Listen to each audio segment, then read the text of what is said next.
Sabi nga nila, gaano man katayog tulad ng mga gusaling ito ang inyong mga pangarap. Dapat sa buhay hindi tayo mapapagod na mangarap. Dahil ang mga pangarap na yan ang siyang magdadala sa atin ng ating tagumpay. So, hindi tayo dapat sumuko, anuman ang hamon. Magsikap lang at magtiyaga at maaabot din ang rurok ng ating mga buhay. Tulad ng mga nakilala namin ito, na naabot ang kanilang pangarap mula sa wala. Totoo, dreams do come true. Wala yatang tao sa mundo ang walang pangarap. Lahat tayo gustong umasenso sa buhay, makarating sa ibang bansa, magkaroon ng magandang trabaho, at kung ano-ano pa. Si Hidilyn Diaz halimbawa. Sipag, tiyaga at determinasyon ang naging puhunan para masungkit niya ang inaasam niyang gintong medalya sa World Olympics. At hindi siya nabigo. Hidilyn Diaz! Dahil nito ring buwan sa Tokyo Olympics 2020, nagbigay siya ng karangalan sa buong Pilipinas, lalo na sa mga kagaya niyang atleta. Yung mga bata kasi naging source of motivation ko para ipagpatuloy ko pa rin yung training ko noong 2015. Kasi may injury ako noon. Gusto ko nang sumuko. Pero nakita ko yung smile nila. At nakita ko yung gym na pinatayo ko sa side ng bahay namin.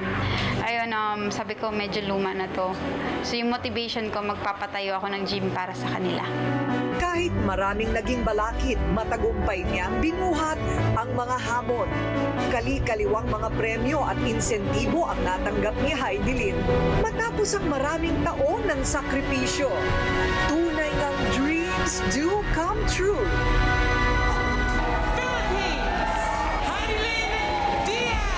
Bukod sa gintong medalya, gumaganda na rin ang buhay ng atleta.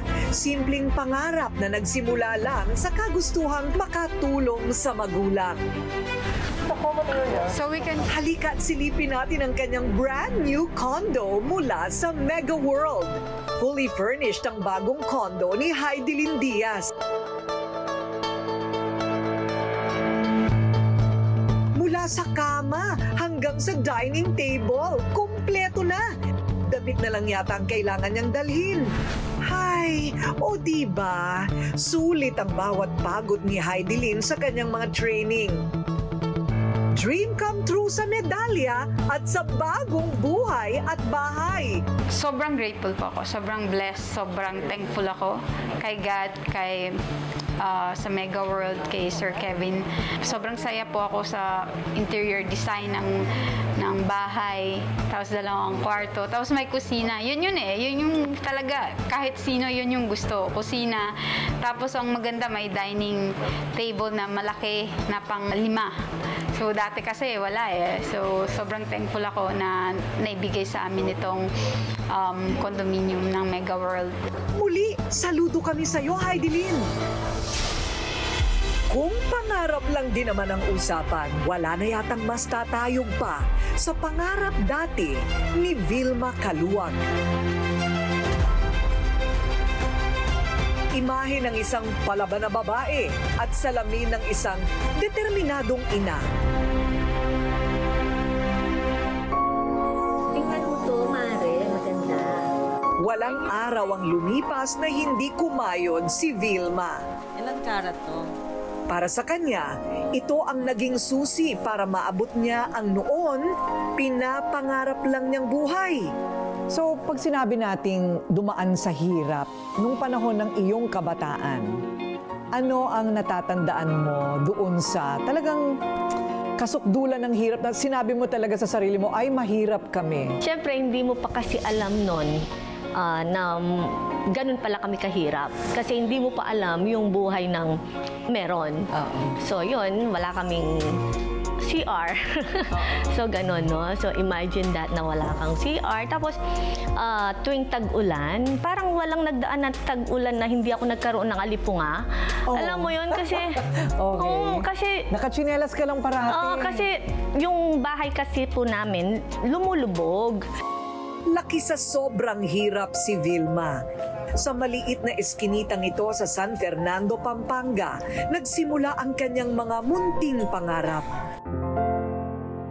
Dalaga pa lang si Vilma, likas na siyang raketera. Nung mga panahon ba na yon, parang nangangarap ka na?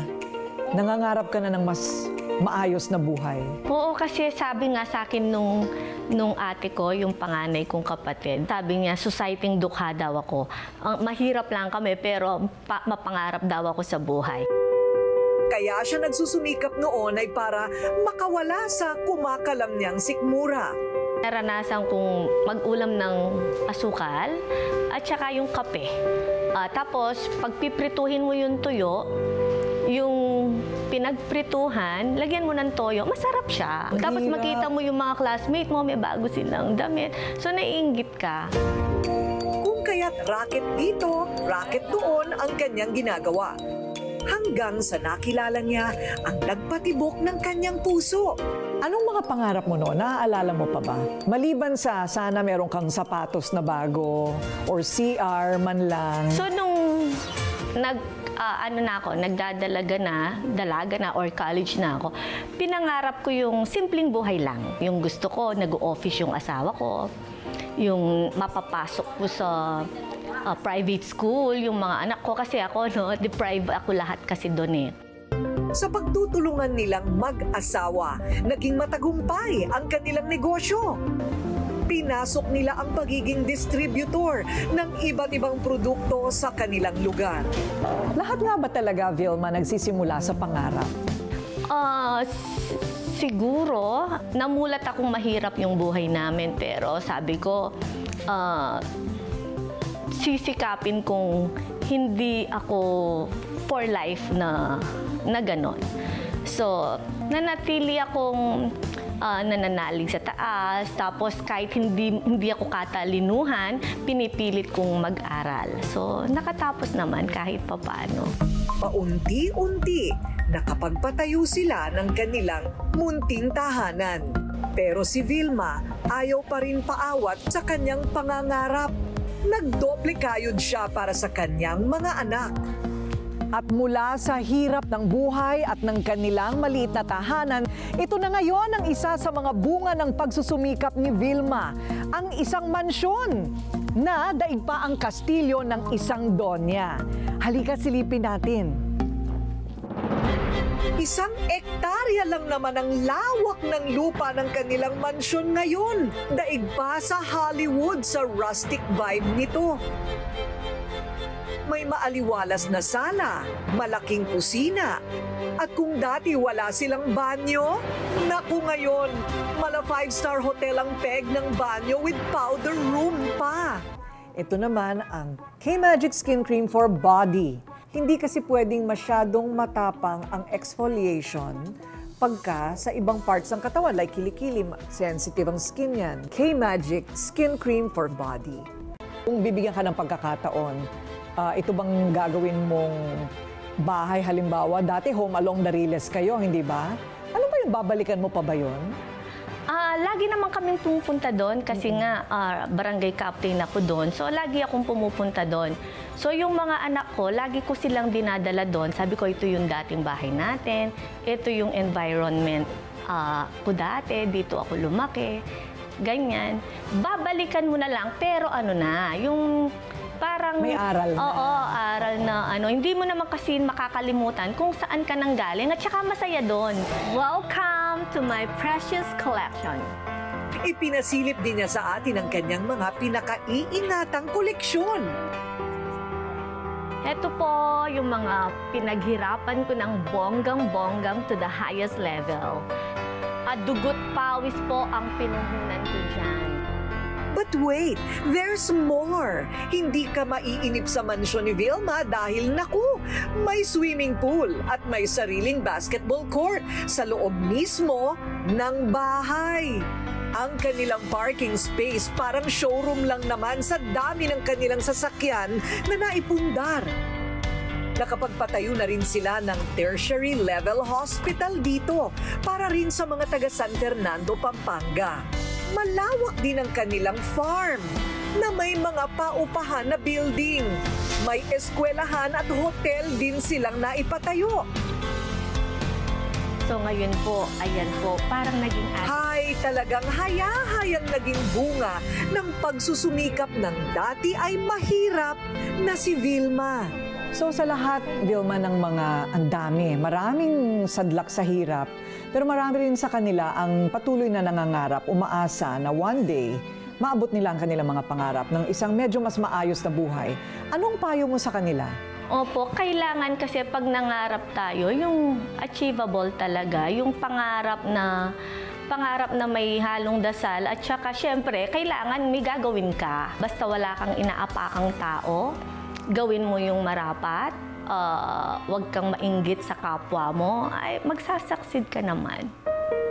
Pero kahit na nakaangat na sa buhay si Vilma, hindi pa rin niya nakakalimutang lumingon kung saan siya nanggaling. Regular siyang bumibisita sa maliit na eskinita kung saan siya lumaki para tulungan ang mga pamilya, kagaya ng sitwasyon nila noon. Kali-kaliwa ang mga charities na kanyang ginagawa. Nitong pandemya, personal pa siyang nagbigay ng ayuda para sa kanyang mga kababayan at nagsagawa na rin siya ng medical mission. Napalaki rin niyang mabubuti at may takot sa Diyos ang kanyang mga anak. Para kay Vilma, mas importante ang pakikisama nila sa mga tao, higit pa sa kahit na anong yaman sa mundo. Hi guys! Musta kayo? Maging ang celebrity mom na si Dimples Romana, isa ring ehemplo ng taong hindi talaga sumuko sa pag-abot ng kanyang mga pangarap. Kilala bilang premyadong aktres, pero sa likod ng kamera, isa rin siyang mapagmahal na ina na walang ibang hangad kung hindi ang masuportahan ng kanyang pamilya at mabigyan ng magandang buhay. So, let's go. Kahit pandemya, nakapagpundar siya ng sariling condominium unit. Wow, Dimples! I'm so happy for you. So yung kinikita mo, yung ikinakayod mo since way back, no? And I saw you start, talagang pinapasok mo sa properties. Talagang ito ang investment of choice mo. The one that I started with really for the properties were the money that we earned na po ni Boyet when we were together na as husband and wife.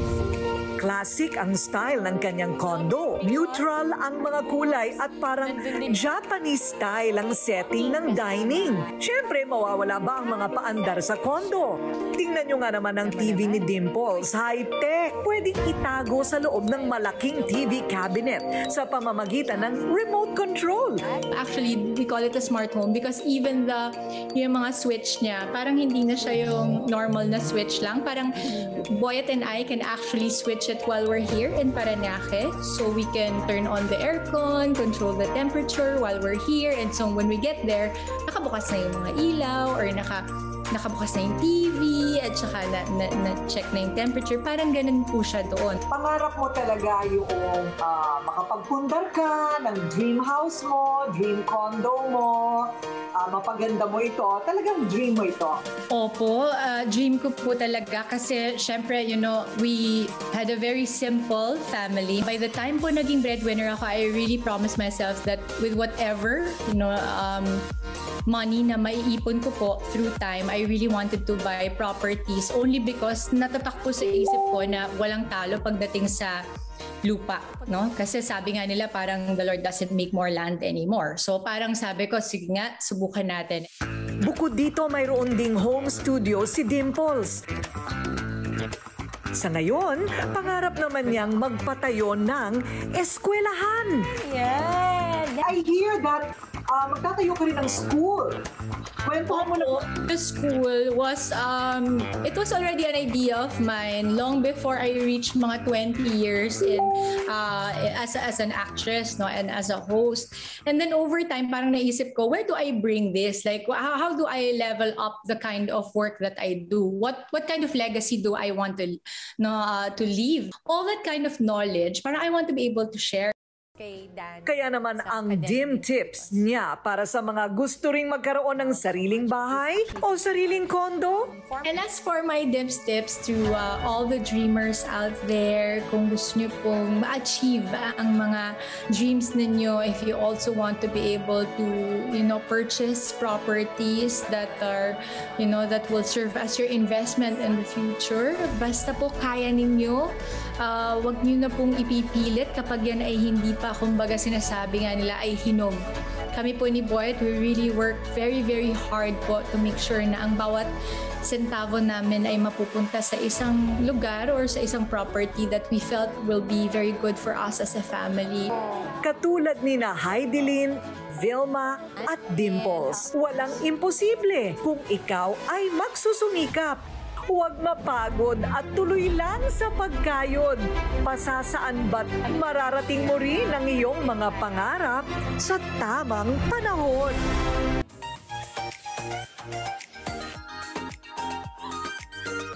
Makeup tayo ng makeup, makeup ng makeup.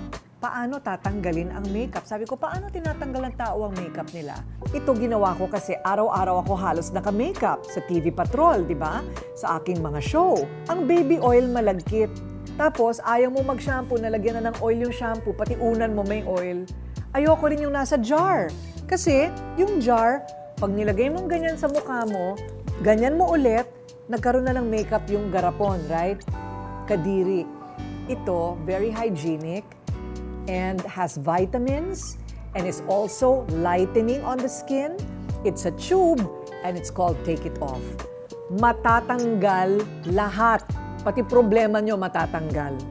Namomroblema tayo sa maduming balat, ito tanggal lahat. Okay? So, you try it kahit yung mahirap tanggalin na mascara, tanggal lahat yan. Take it off, girl!